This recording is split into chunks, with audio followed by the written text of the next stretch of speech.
Que la grâce du Seigneur Jésus-Christ, l'amour de Dieu et la communion de l'Esprit Saint soient avec vous tous. Nous sommes habitués à cette salutation, mais nous ne savons pas toujours qu'elle vient de la seconde lettre de Saint Paul aux Corinthiens, au chapitre 13e, verset 13. C'est une salutation qui exprime le cœur de la foi de l'Église.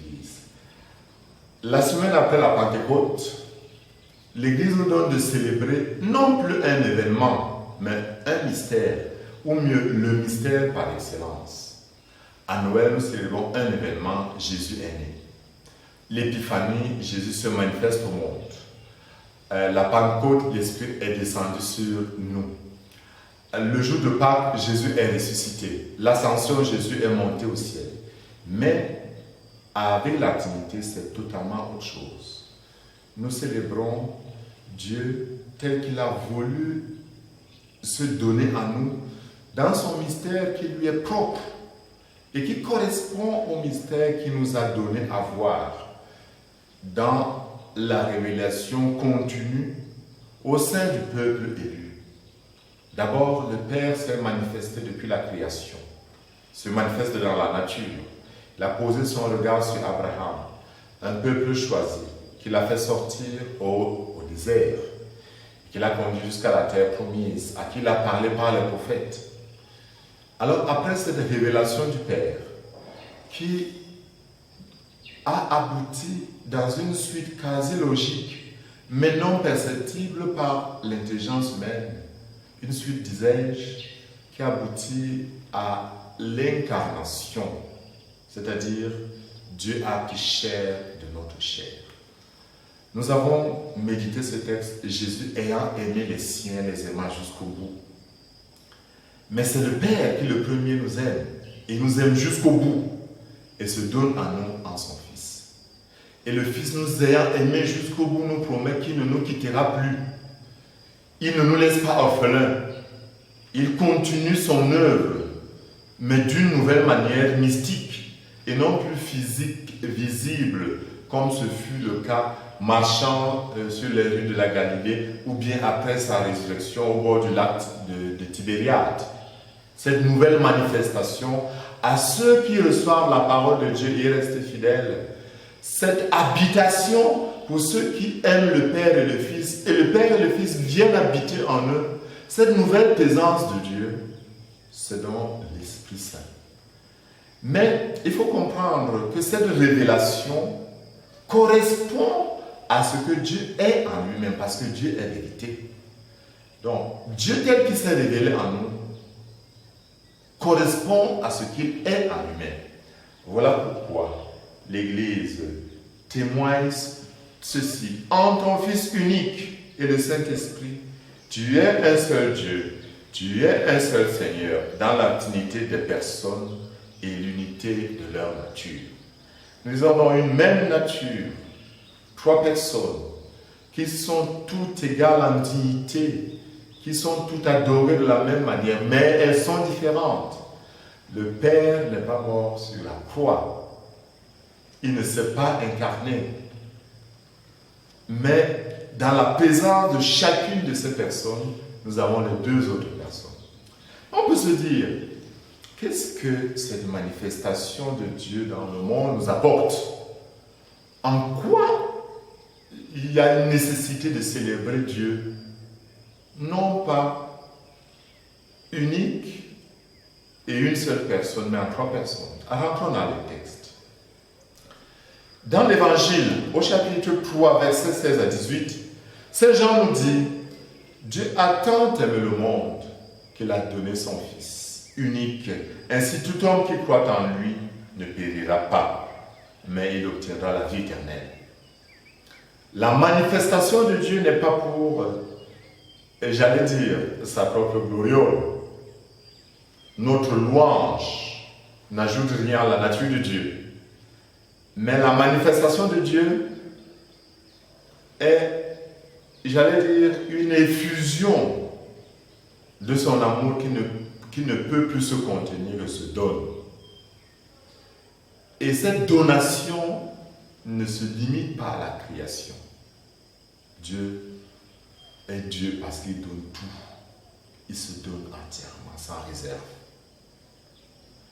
Et la connaissance de la vérité nous permet de ne pas nous tromper sur l'essence même de Dieu, sur ce que Dieu est.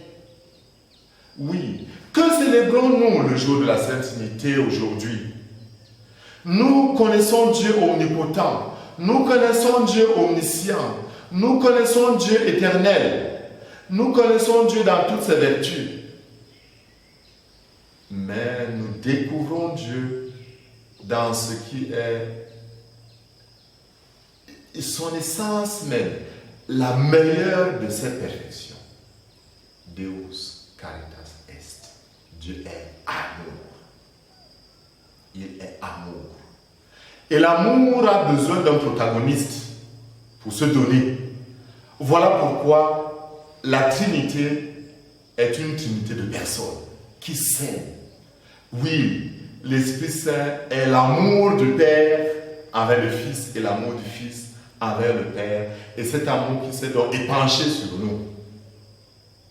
En célébrant la fête de la Trinité, nous voulons célébrer en réalité que Dieu est amour. Et que nous qui sommes créés par Dieu, sauvés par Dieu, incorporés dans la divinité par Jésus, qui, grâce au baptême, nous a adoptés. Oui, nous aussi, nous devenons des créatures qui ont pour mission essentielle de se laisser aimer et d'aimer. Voilà pourquoi Jésus réduit ou bien synthétise les 10 commandements en ces deux: l'amour de Dieu et l'amour du prochain. Ce que nous croyons de la gloire de Dieu nous est révélé, nous ne l'inventons pas. Ce que nous croyons de Dieu dans sa substance nous est donné, nous ne l'inventons pas. Et cette vérité nous sauve. Car nous proclamons notre foi au Dieu éternel et véritable, certes, mais nous l'adorons dans cette richesse qui nous permet de comprendre comment nous sommes incorporés dans cette nouvelle dynamique. Précisons une chose simple, catéchétique. Si nous sommes créés par le Père, évidemment c'est par la parole qui est le Fils, grâce à l'action de l'Esprit Saint.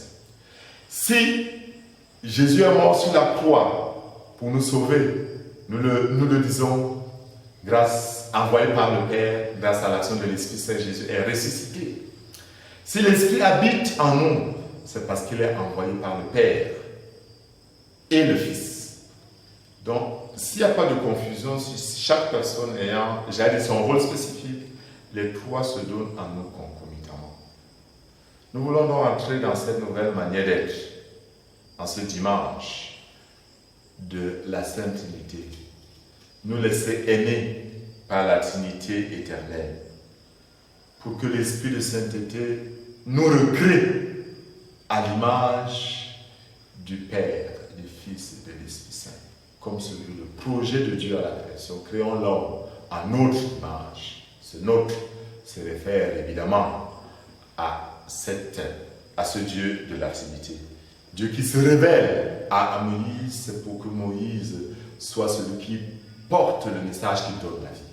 La Trinité nous se donne à nous pour que nous ayons la vie, que nous soyons habités par l'amour, que nous nous laissions nous-mêmes emporter par l'amour de Dieu, Dieu qui nous ayant aimés a donné son Fils pour que quiconque croit en lui ne périsse point. La fête de la Trinité, c'est la fête du salut par l'amour. C'est l'amour qui fait tourner le monde. C'est l'amour qui sauve le monde. Par l'amour, Dieu est présent dans nos familles. Par l'amour, le feu de Dieu ne s'arrête pas.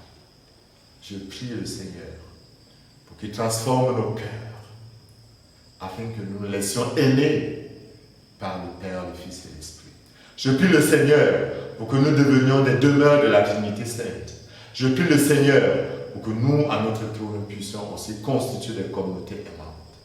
Que nous puissions être à l'image du Dieu qui nous a créés, des apôtres de l'amour.